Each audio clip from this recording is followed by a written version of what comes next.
You are going to fix your life. You're going to get on a plan. You're going to get out of debt. You're going to live on less than you make. And then you're going to save some money. You know how rich people get rich? They save money. Wow!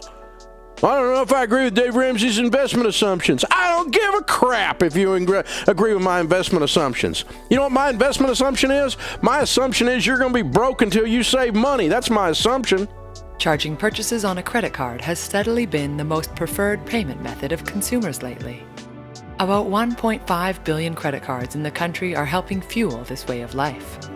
According to StatisticBrain.com, there are about 176.8 million consumers who have a credit card in their wallet, where the average card ownership per person is 3.5. This goes to show the dependency of the U.S. market in credit card purchases. The expense item is still in the top 4 debt item in the country. It is in the league of mortgage loans, student loans, and auto loans. In a consumer-driven economy, credit cards play a vital role not only in the private lives of their users, but the whole economy as well.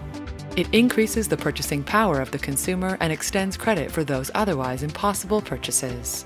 But there are a few people that despise credit cards because of all the financial trouble they are in at the moment. Some of them were not aware of the impact of credit cards in their credit score, how late charges worked, and other details that drag them down in debt and interest payments. Though there are those that are able to live off a credit card but still manage to maintain their finances in check. Common credit card problems. It is important to note that any unfavorable details in your credit score might take approximately 7 years to repair. This is in stark contrast with how a consumer can do damage on the credit score in a matter of days or weeks. What is easily put on the report will be a very hard and long battle to recover from. In most cases, the problem lies with the user and not the card. The consumer gets in all sorts of predicament because the usage of the card was not properly observed. Here are some of the top reasons why a person could walk right into a debt trap using a credit card. Credit card ready. Most consumers are not ready. This is one basic flaw in the system, where as young as 18-year-old high school students get access to a credit card. When they get to college, they see credit cards as an endless source of cash. Then they come home to mom and dad pleading poverty with a tidy amount of credit card bill. It is not only students, because there are also professionals who are not ready for the added financial responsibility but still get their hands on a shiny new plastic. One basic requirement of owning a credit card is a steady income to pay off the purchases. It is impossible to pay for the charged items without a good and steady source of funds. It could be coming from an allowance, salary from employment, or even returns from investment ventures. You would need to understand budgeting as well for this. More than you can handle. Most of the consumers started with one credit card, but not all of them stop at just one. Anyway, what I wanted to talk about is a 0% credit card, which lots of people try to get because nobody wants to pay unnecessary interest. The thing is that with the 0% credit card, if you are not the type of person to pay off your credit card every month, and you're not able to switch it over to another 0% card at the end of the promotion period, you could find yourself on a slippery slope.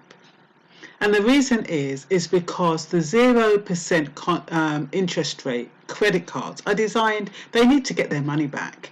So normally at the end of the promotional period, it's the interest rate goes up to like 25% in some cases. In some cases, in subprime credit cards, where they got 0%, it goes up to 65%.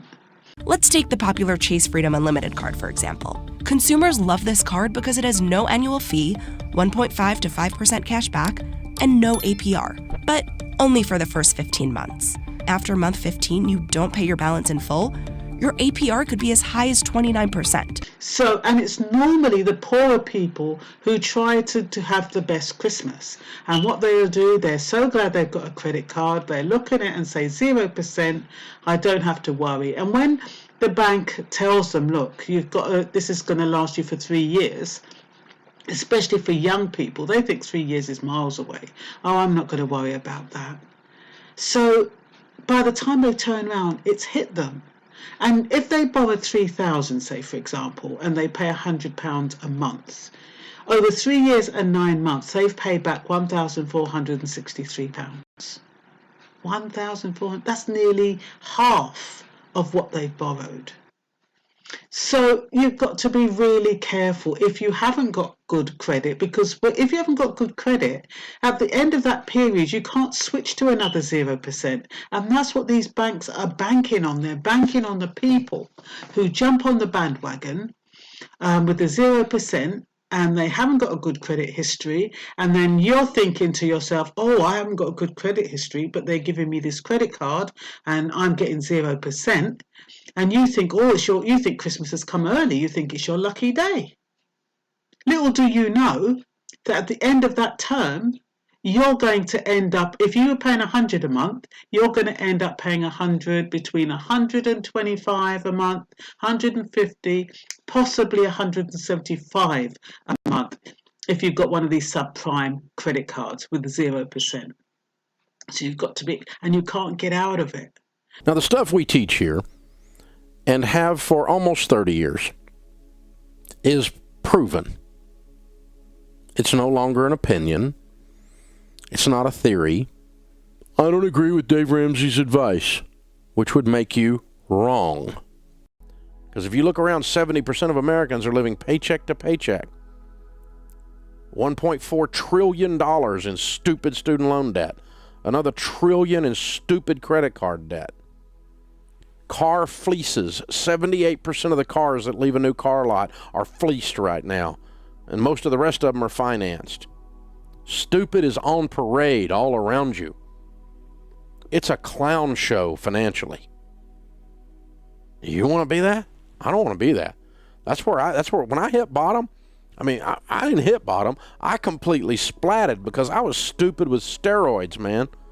I know what stupid looks like. I looked that boy in the mirror. I know who he is. He was wrapped around my neck. And so you don't want to live like that. But your foundational stuff is to at least get rid of your debt, not counting your home. And at least get you a rainy day fund. And you don't need to be doing any investing until you get that crap straightened out. It's time to put on your big boy pants, your big girl pants. This is grown-up talk here. You're not in Congress. You have to live on less than you make. You have to apply yourself to these situations. You have to look in the mirror and look at each other as a married couple or as a single. Look in the mirror and say, no, we're not going on vacation. We're broke. We have 2 car payments and a credit card debt and a student loan that's been around so long we think it's a pet. No, we're not going out to eat. We're not going to strut around acting like we're something we're not. Tom Stanley, who wrote the book Millionaire Next Door, his last book he wrote before he was killed in a car accident a couple of years ago, was Stop Acting Rich. That was the title of the book. It's a great title. Stop Acting Rich. That's what it comes down to. Quit acting like you're something you're not. You don't have any stinking money. Act like a broke person. Why? It's easy. You're a broke person. You make 60 or 90 or 160 a year and you got nothing. Nothing. No money. Payments coming out your ears, out of control, strutting around acting like you're something. In Texas, they call that big hat, no cattle. Stop it. It's time to lay these basic steps out and lay into them and say, that's it. I'm tired of being broke. I work too stinking hard to be this broke. I put up with too much crap to be this broke. Tip number 1. Understand the difference between assets and liabilities. According to the book, an asset is something that puts money into your pocket, while a liability takes money out of your pocket. The rich tend to focus on acquiring assets that generate income, while the poor tend to accumulate liabilities that drain their income. An asset is something that has value and can generate income for you over time. For example, a rental property, stocks, or a business that you own can all be considered assets because they have the potential to generate income for you. On the other hand, a liability is something that costs you money over time. For example, a car loan or credit card debt is a liability because they require you to make payments that do not generate any income for you. Tip number 2. Don't work for money. Make money work for you. Creating passive income streams is an essential component of financial freedom. Rather than being dependent on a paycheck from a job, Creating passive income allows you to generate income without having to actively work for it. This means that you can have more freedom and flexibility in your life, allowing you to pursue your passions, spend more time with loved ones, and enjoy the things that matter most to you. There are many ways to create passive income streams, and the book Rich Dad Poor Dad outlines a few of them. Investing in stocks or rental properties are great examples of ways to create passive income, as they can generate regular income without requiring your active involvement. Starting a business is another option for creating passive income. By building a successful business that can run without your constant attention, you can generate income while also having more control over your time and lifestyle. But creating passive income streams requires dedication, hard work, and a commitment to learning. It's important to do your research and understand the risks and rewards of each potential income stream. With the right mindset and strategy, however, you can build a solid foundation for financial success and create the life of your dreams. Tip number 3. Learn financial literacy. In Rich Dad Poor Dad, Robert Kiyosaki stresses the importance of financial literacy, which is the knowledge and skills necessary to make informed and effective decisions about money. He argues that financial education is critical for building wealth, and that it's something that's often overlooked in traditional education. Kiyosaki notes that the education system is designed to produce good employees who can work for someone else, but it doesn't teach people how to manage their own finances or build wealth. He believes that this is one of the main reasons why so many people struggle with money and never achieve financial freedom. To overcome this, Kiyosaki recommends that people invest in their financial education by reading financial books, taking courses, and seeking out mentors who have achieved financial success.